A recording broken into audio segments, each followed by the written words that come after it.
नमस्कार दोस्तों, मेरा नाम मुकेश है और आप देख रहे हैं इंडिया मिक्स न्यूज। दोस्तों, देश में निरंतर कहीं न कहीं कोई न कोई विवाद लगातार हम देखते आ रहे हैं कि होता रहा है।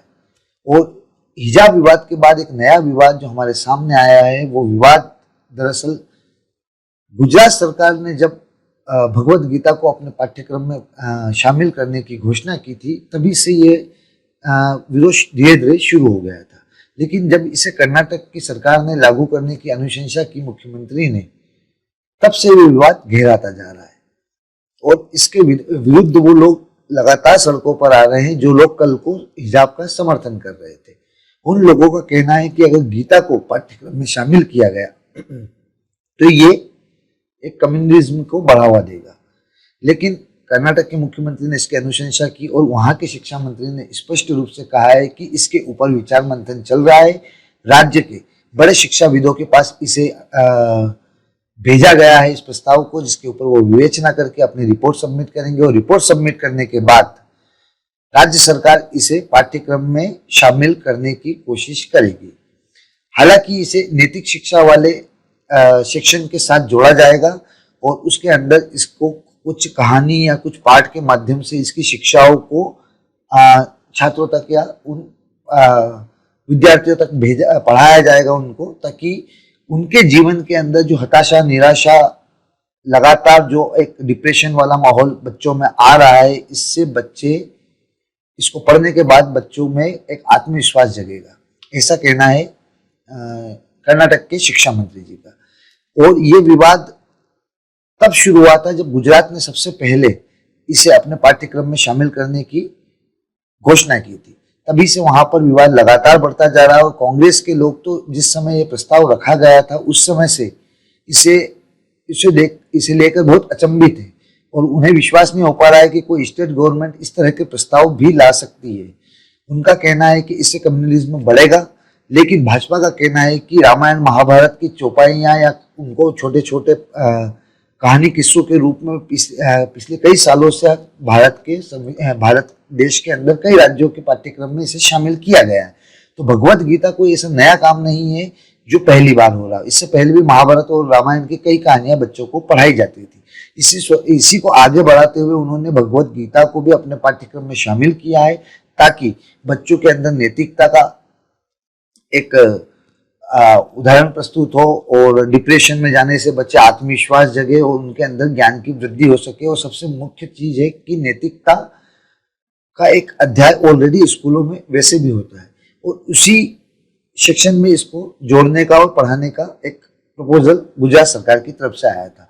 इस प्रपोजल के बाद महाराष्ट्र में भी इसकी मांग उठी, जहां पर महाराष्ट्र महानगर पालिका के अंदर, मुंबई महानगर पालिका के अंदर एक पार्षद हैं बीजेपी की, उन्होंने ये प्रस्ताव रखा कि वहां की नगर पालिका द्वारा संचालित सभी शासकीय स्कूलों के अंदर भगवत गीता को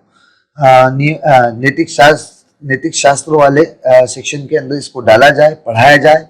और इसके बाद ये कर्नाटक में गया और कर्नाटक में जाने के बाद, क्योंकि कर्नाटक में हाल ही के कुछ दिन पूर्व ही हमने देखा हिजाब विवाद हुआ था और हिजाब विवाद के बाद हाईकोर्ट ने अपनी एक डिसीजन दिया था, जिसके अंदर उन्होंने बताया था कि हिजाब अभी स्कूलों के अंदर हम इसको अलाउ नहीं कर सकते, क्योंकि ये इस्लाम का एक अनिवार्य अंग नहीं है। उसके बाद जब जैसे ही भगवत गीता को स्कूल के पाठ्यक्रम में शामिल करने का प्रस्ताव आया, तभी से कुछ लोग इसका लगातार विरोध कर रहे हैं। और कांग्रेस के कर्नाटक के नेता ने तो यहाँ तक कह दिया था कि ये एक गलत परंपरा शुरू हो जाएगी और इसके बाद हम दरअसल गलत रास्ते पे चले जाएंगे। लेकिन बीजेपी लगातार इसे पाठ्यक्रम में शामिल करने की कोशिश करती रही है और बीजेपी अभी भी कर रही है। लेकिन देखिए, ये गुजरात, जैसे इससे पूर्व भी गुजरात के शिक्षा मंत्री ने स्पष्ट कहा था कि हम इसे शामिल करेंगे और उन्होंने लगभग कर दिया है या उनकी घोषणा हो चुकी है। और सिर्फ अगले पाठ्यक्रम के अंदर आपको हो सकता है कि गुजरात के पाठ्यक्रम के अंदर भगवत गीता के कुछ अध्याय पढ़ाना बच्चों को शुरू कर दिया जाए।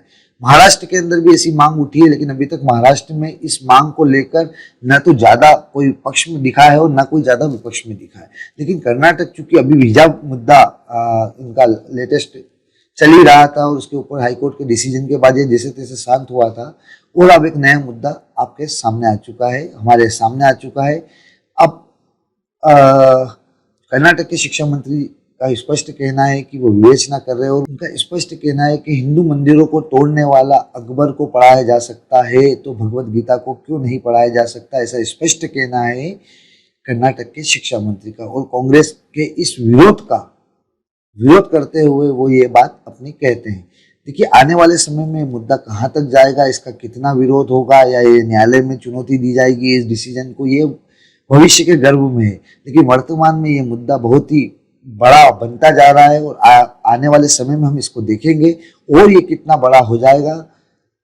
तब तक इस मुद्दे पे हमारी अपडेट लगातार आपको मिलती रहेगी। तब तक आप हमारे साथ बने रहिए। कमेंट बॉक्स में अपने कमेंट जरूर करिए। क्या आपको लगता है कि भगवत गीता को पाठ्यक्रम में शामिल करना चाहिए? आपका जो भी जवाब हो हमें कमेंट बॉक्स में जरूर करिए। इस चैनल पर नए हैं तो चैनल को सब्सक्राइब करिए और बेल आइकन जरूर दबा दीजिए। धन्यवाद।